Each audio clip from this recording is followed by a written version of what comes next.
मिसल असूलन क़ुव्वत बरकी यानी रूहानी क़ुव्वत से मुतल्लिक़ है, इसलिए होम्योपैथिक इलाज का सबसे पहले इंसान की रूहानी क़ुव्वत पर पड़ता है जो मुख़फ़्फ़ी और छुपी हुई है। तरकीब के बाद जिस्म पर ज़ाहिर होता है। मैं ये कहने में कोई आर महसूस नहीं करता। होम्योपैथी एक रूहानी दिन का इलाज है। अंदर रूह बीमार होती है तो उसके असरात बाहर आते हैं।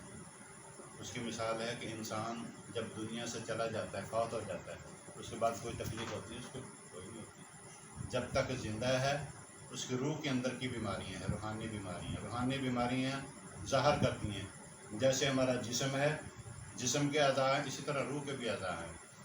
ये अंदर की कैफियत, किडनी स्टोन है, उसका एहसास रूह को होता है। खांसी है, फेफड़ों का मसला है, उसका एहसास, उसकी तकलीफ़ हमारी रूह को होती है। हम बेसिकली उस रूह का ट्रीटमेंट करते हैं, उस जिस्म के साथ साथ हम बीमारी का इलाज नहीं करते, हम क्या उसके अंदर की कैफियत का इलाज करते हैं। इसलिए रूहानी इलाज या तो होम्योपैथ के पास है या अल्लाह वालों के पास है। इसी पर मैं अपनी गुज़ारिशात को ख़त्म करता हूँ और अल्लाह पाक हम सब का हामी नासर हो। Next lecture homeopathic material Medica के ज़राए पर बात होगी इंशाअल्लाह अज़ीज़। वस्सलाम रहमतुल्लाहि व बरकातुहू।